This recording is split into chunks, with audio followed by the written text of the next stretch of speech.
songwriting. Have fun, be awesome. Hi guys, this is Mark Black, and this is Mark Teaches Music, and this is our To Play and Sing live stream. And it's hi guys, a wonderful day. This is Mark Black, and this is Mark Teaches Music, and this is our To Play and Sing. There we go. Got him to shut up. That's me. I'm trying to watch myself all these other places. So this is where you can ask all your questions. Now, I don't actually know the answers to all questions, of course. Who could? I can answer a whole lot of questions, a whole lot more than actually I would myself expect to be reasonable. So I can answer questions about instruments and ensembles, instrument playing, specifics of instruments. When should you use the this B flat? You know, is the gidget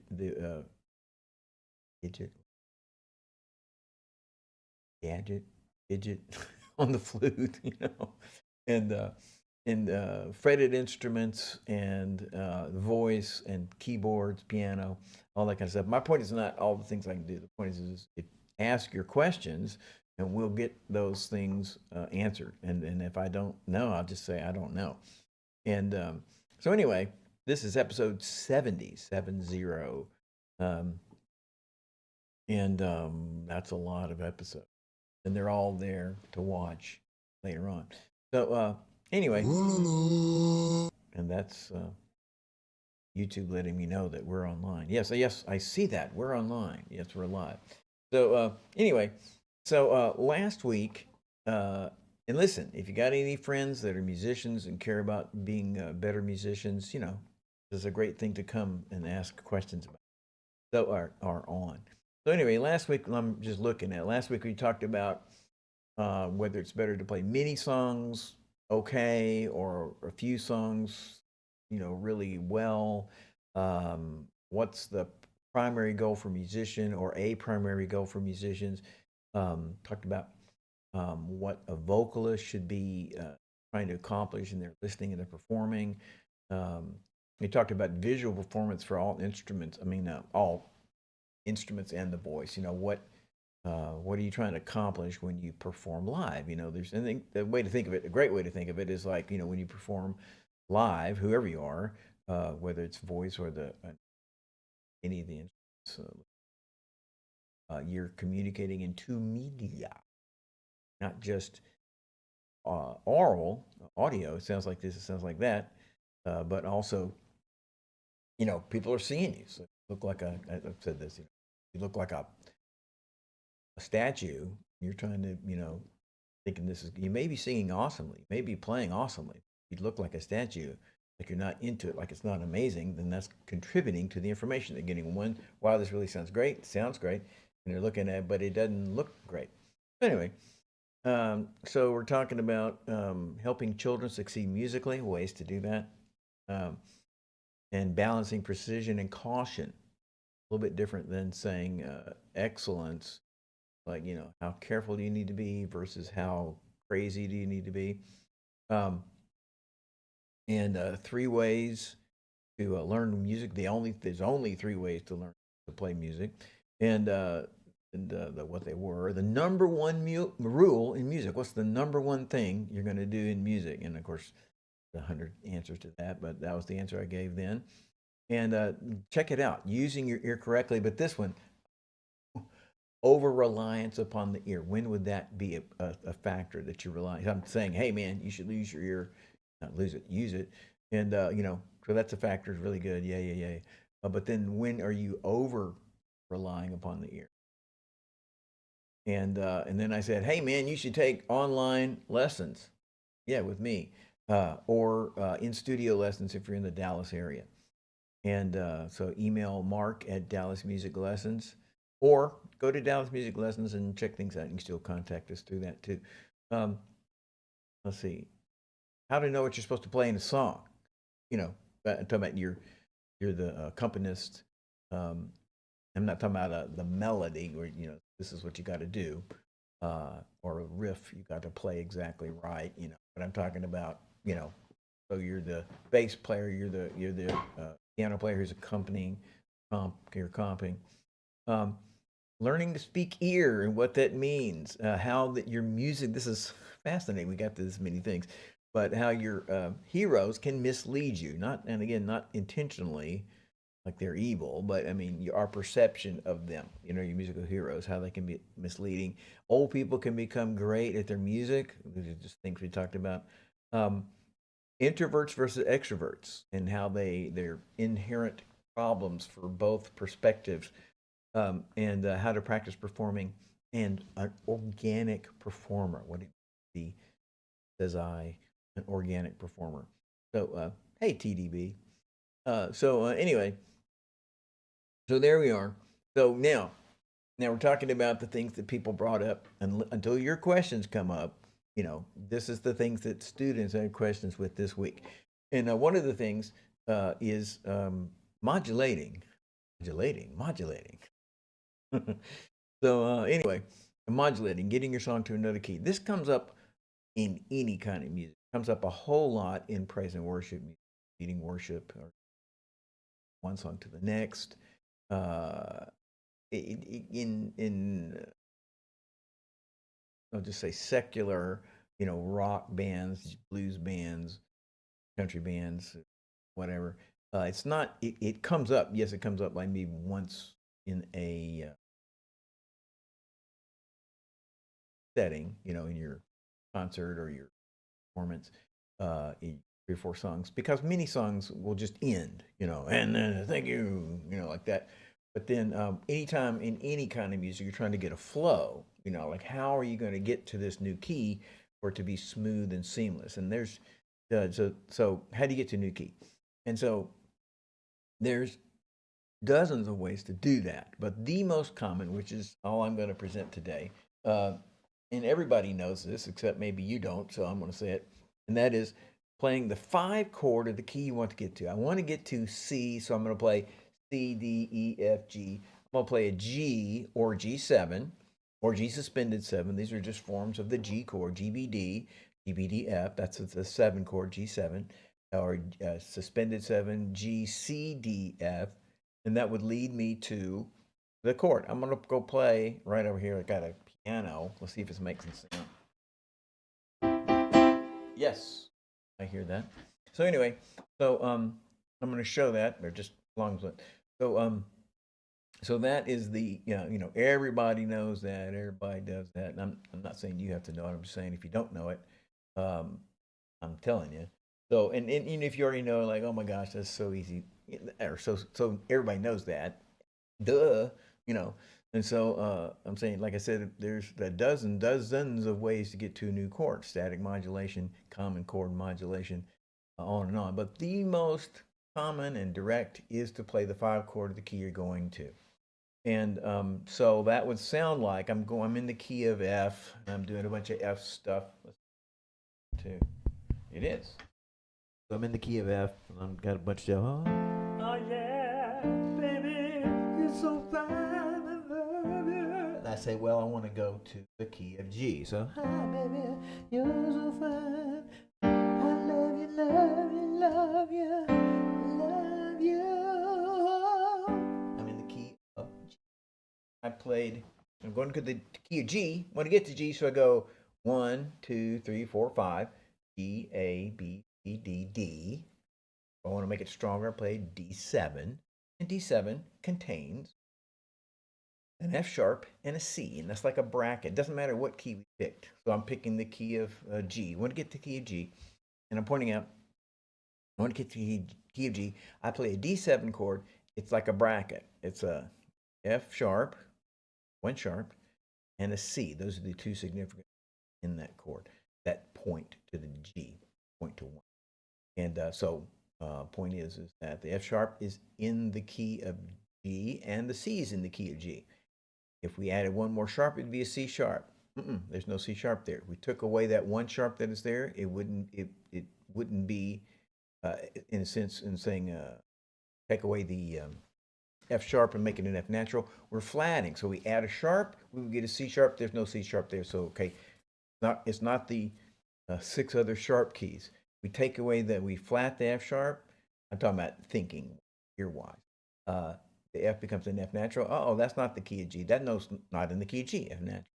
So when we play the dominant 7, which is the 5 chord built on the 5th note, nobody got, when they were doing music 1,000 to 400 years ago, they were very, very smart and wise, but things have changed over the centuries, and so we have a lot of duplicate terms. So dominant 7 can be a kind of chord, A, C sharp, E, G. A kind of chord, A7 is a dominant 7, or it can be, hey, the chord built on the 5th note, and that's the name of the 5th note of a scale. Is we have the tonic, we have the mediant, the 3rd note, and then we have the 5th note of a scale is called a dominant. So when we go to any key, go to the 5th note and build a chord with 1, 3, 5, 7, we're going to get a dominant chord, which points back to 1. So let's just do the key of B flat real quick. If we want to get to B flat, oh my gosh, I want to go to B. And so, for whatever reason, I'm coming from A to B flat, raising up a half step. I'm in E flat to B flat. And so it doesn't matter. So I'm going to go to B flat. So I'm going to go B, C, D, E, F. F7 or F. F would be a less dramatic, but it would get me to the B flat because that's the 5th note, chord built on the 5th note using notes from the B flat scale.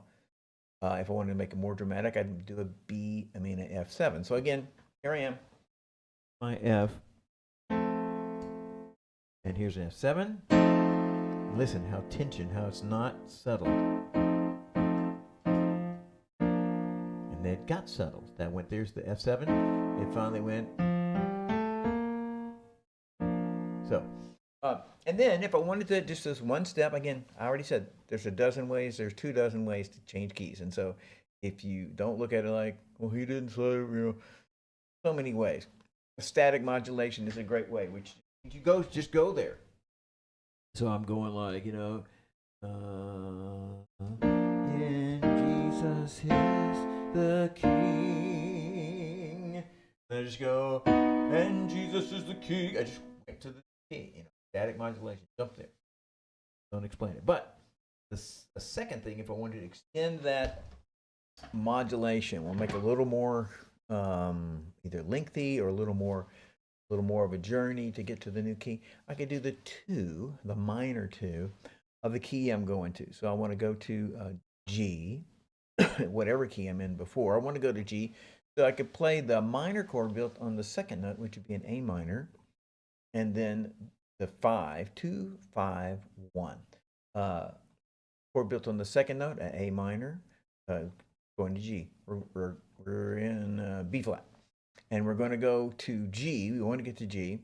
And so we play an A minor, the minor 2, 2nd note going to G, G, A. And then I play the 5 chord. And again, now look, put your questions in there. I'll answer your questions. Like, how do you, what thickness reed should I wear? What, wear? What thickness strings should I play with? It depends on what you're playing, really. But anyway, so we're going to key. We want to get to the key of G, so we play the 2, a minor, A minor, the 5, D or D7, and that sets us up. It's using those notes to make an A minor, and to make a D7, we have those notes are only in the key of G. That is, so we have an F sharp and we have a C natural. Again, it's a bracket of the dominant 7 chord. The 3rd note and the 7th note are like a bracket pointing to the 1. So here we are in the key of B flat. I love you, baby. I love you, don't you know? I say I want to go to G. I love you, baby, don't you know? Now my ear is in the key of, listen. Oh, we got to that key. And I'm talking about that aurally, ear-wise. We got to that key. So anyway, 5 to 1. Go to E flat. I'm going to go E, F, G, A, B. And because the E's flat, I'll make the B a flat. So B flat 7 will take me to E flat. And if I want to elongate it some, I can play the 2, E, F, F minor, 2, and the 5, B flat. And just by the way, in jazz, this is a super seminal. So that progression 2-5-1, not to modulate just as a progression, is probably the first, second, third most important used progression music. In jazz, it is super essential. And I just want you to hear this. Here's a jazz thing. I'm just gonna play a set of chords, it's not a song. But I just want to say, you're like, hey, that's it. I thought a million jazz songs you've heard. Meaning it sounds like this. So I'm going to go. I'm sorry, I'm gonna. Well, I'll do this.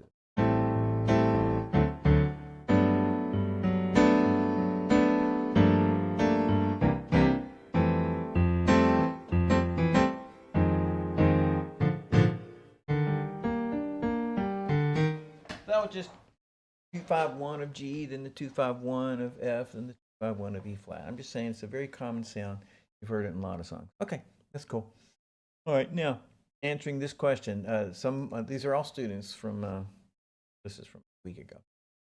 So I think I maybe mentioned this, but the way you practice, and I want you thinking of this, is you're thinking, you can't change the song. And now ultimately you can do things like, I can make the chords easier, I can slow it down, I can pull out some of the changes. It all depends on what we're talking about. You can't change the notes of a classical piece, you can slow it down. You can't, like a riff, if you're going to play Stairway to Heaven or you're going to play Money, it doesn't matter how hard it is to you. You're going to have to play that, or Stairway to Heaven, or can't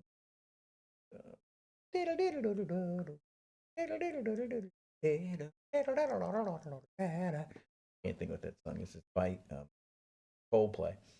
Whatever it is, you got to play the riff. So I'm saying a lot of things are not changeable. At the moment, we're not talking about making things easier, like I made it simpler. Well, how do you deal with the fact deal with it when you can't really change that? And we talked about just a process would be, I'm going to smaller and smaller parts, and this is you. I'm talking to you here, buddy. So for example, like on my students that are doing rhythm songs, the chord songs with words and chords, it's like I usually tell them the only thing I want you to do for several weeks is just to play the chorus and the first verse.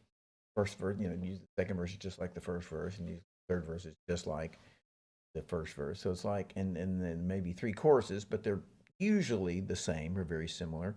And my point in mentioning it is only to say, so what we're trying to do is make it you to feel like I'm concentrating on this, and as opposed to, man, I got this massive song to do. And so anyway, so I got this whole song to do, and so I'm going to take smaller chunks. And if I can't do, let's say, the whole verse, and this again, I'm dealing with a whole lot of music. So let's just say it's 4 measures you can't play. So try doing 2. Try doing 1 measure. Try doing, 1 beat or 2 beats of what you have to do. Try doing 1 beat, 2 notes. And this particular student singing a song, and they have to go ba ba da ba do ah, and the point is, the notes are not correct. I'm not trying to make it correct. It's chest voice, and then they're going up into the head voice, so that's giving them problems. So we cut it into smaller and smaller parts, manageable bites, until actually we're practicing just from the ba ba ba. And again, my notes are not correct, and I'm not particularly trying to get them correct. What I'm getting at is that we're going from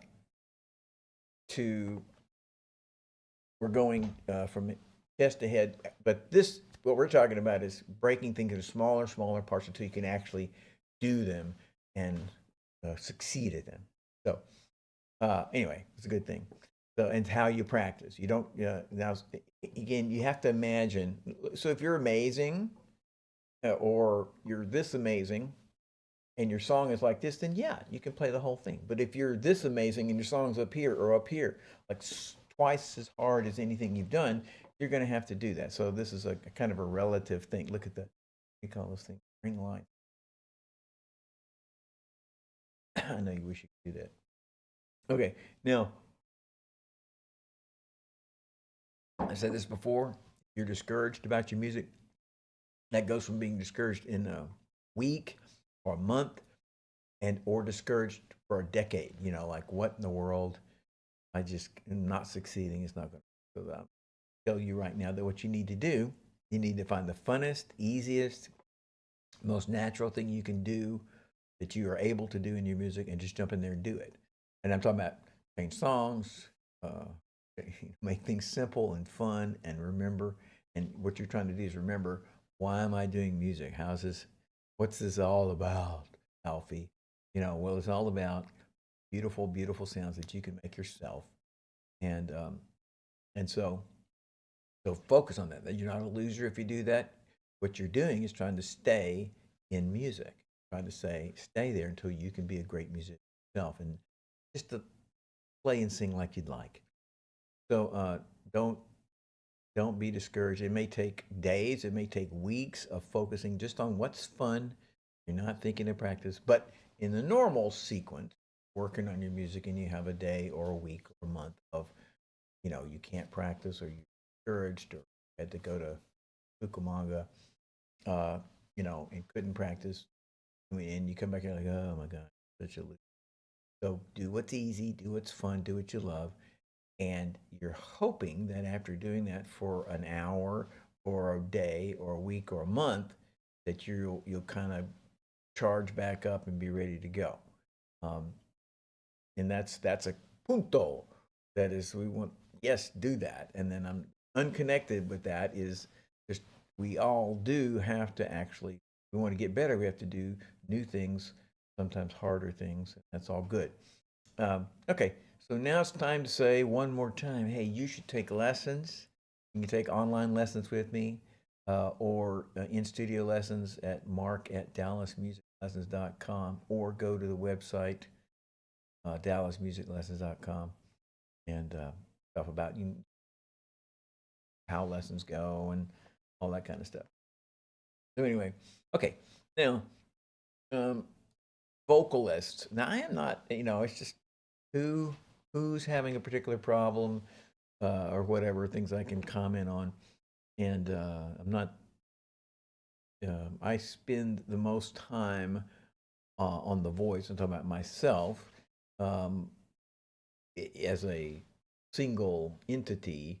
I spend much more time on instruments, practicing instruments, than I do on the voice. But as a single thing, so I'm totally into and capable, blah blah blah, of voice and singing and teaching, a voice teacher, and so I'm fixing to talk about singing.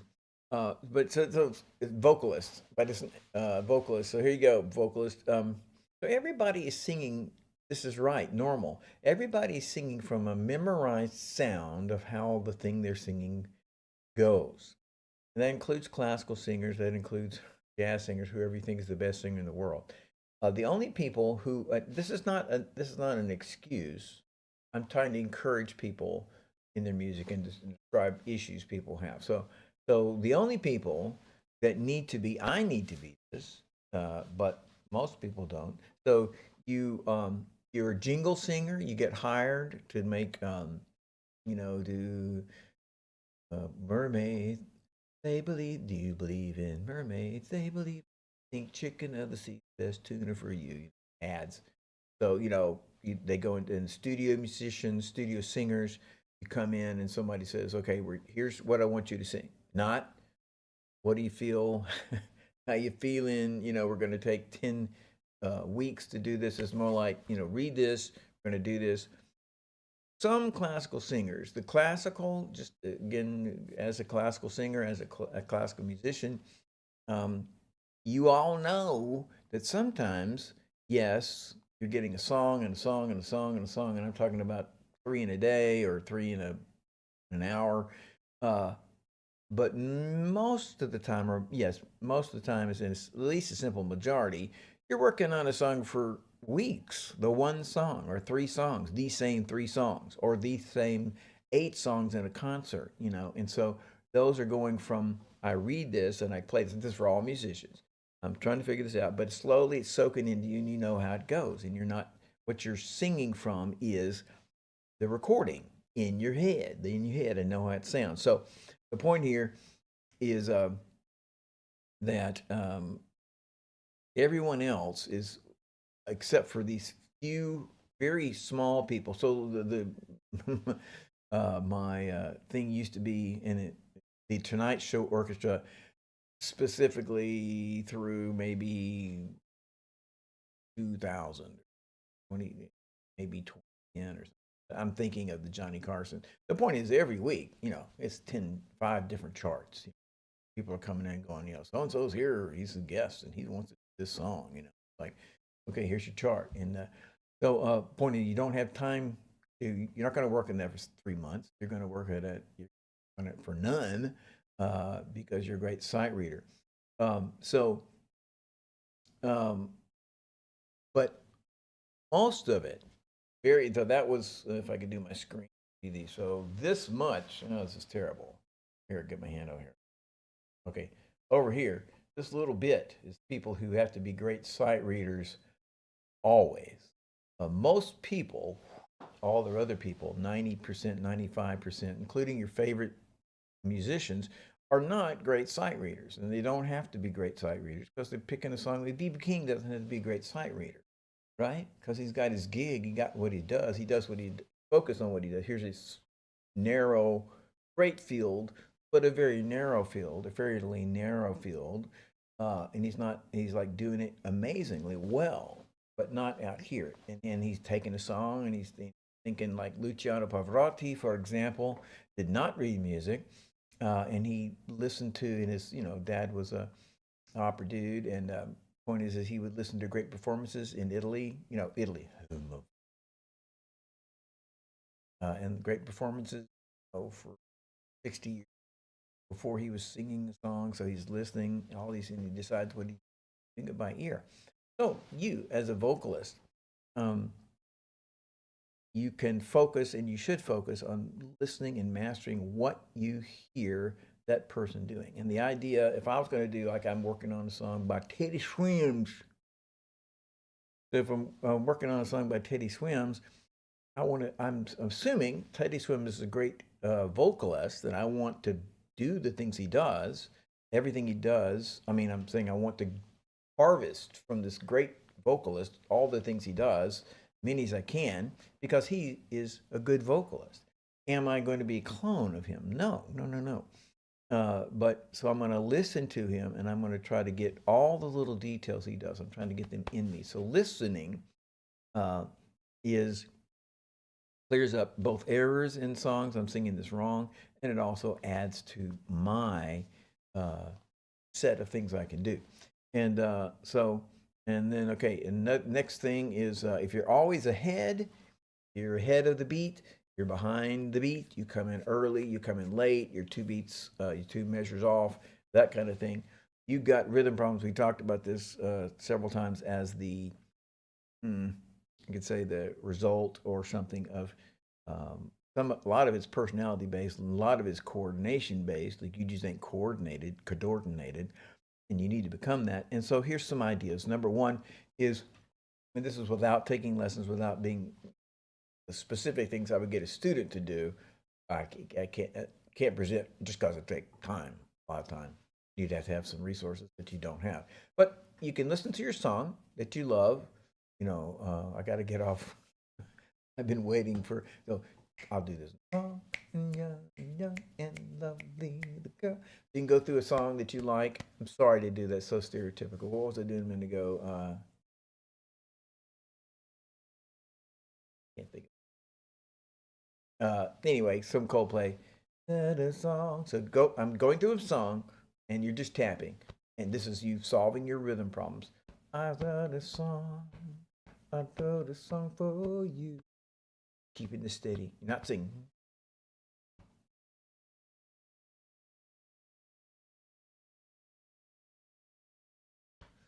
I may be remembering this incorrectly, but I'm going through you're solving your rhythm problems. You tap steady. You try never to waver, never to get ahead, never to get behind. And then let's just say you do that wonderfully, perfectly. Everything you're doing is you're just so amazing. So, I mean it sincerely. It's like, this is okay. So what do you do? How to upgrade? Well, here you go. You go like this. I wrote a song for you. Or you can do it like this. And everything you moving it from just a beat, which this tap could be the first beat or the fourth beat or the 17th beat. We don't know. But this is saying I'm recognizing where the measures are. A lot of times people with rhythm problems will play their riff a beat late, early, upside down, seriously, inverted. I don't mean the notes wrong. I mean they're in the wrong place. So just in a song, in most songs, 1 is the strongest beat, 3 is the next strongest beat. And in any meter, 11, 16, the other strong beat's a weak beat. So I'm saying you can go through the song going like this. I wrote a song for you. What am I doing? I'm saying here's the measure. 1. 1. Oh, I know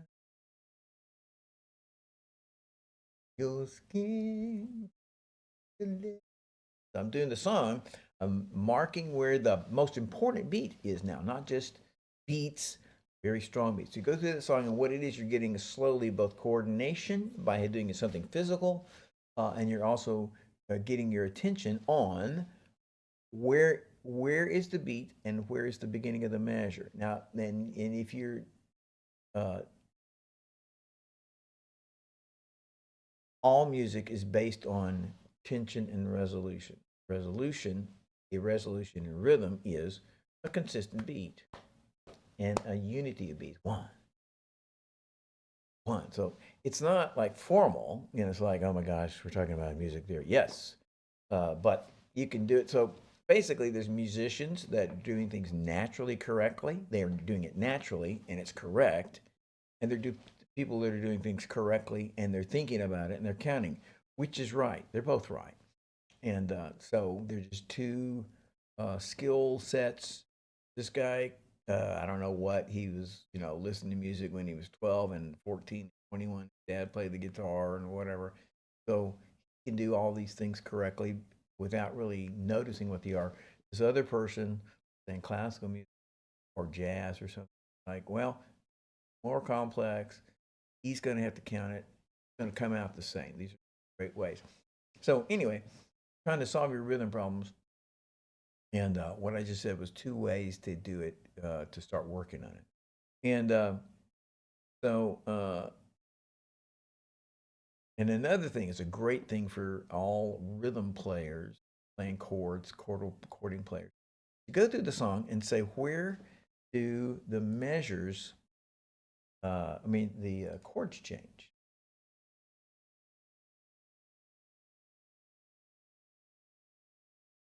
Somebody else.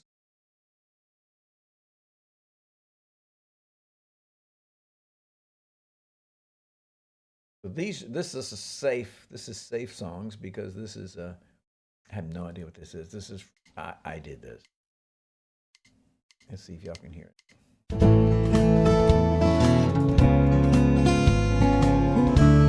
Pretty loud, huh?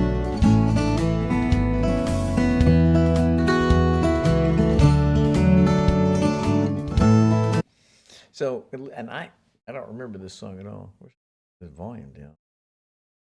Also, there we go. All right, so where do the chords change? I don't know. I'm listening.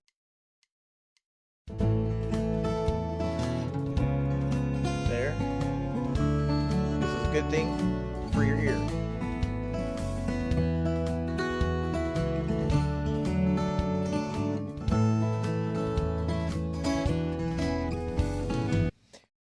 Let me make a point. This is establishing a chordal rhythm. Every 2 beats in this song so far, 2 beats, a chordal rhythm, things are changing every 2 beats. So that's a good thing to notice. Every 2 beats, so you're anticipating it. And are they going to do that the whole time? I hope not, because at some point you're going to get tired of it. Here we go. It should repeat. Now they're lasting 4 beats. Now they're lasting 4 beats. 1, 2, 3, 4, 1. Okay, so you go through your favorite song and you do something and say, here's the chord change, here's the chord change. And then additionally, you could do that and look at your chart. Say, oh, there's where that C7 chord is. Oh, that's where that F minor 11 is. I hear it. Okay, Now, I think that is enough time. So let's just see if there's anything to say or reflect upon. Okay, so I don't. So I'm Mark Black. This is Mark Teaches Music. This is Mark at Mark Teaches Music, and this is To Play and Sing, and this is episode 70. I want to remind you to take lessons, online lessons, or in studio lessons. And listen, man, you need to invite people, send people. You need to email me, Mark at Dallas Music Lessons. If you have questions, I'll answer your questions.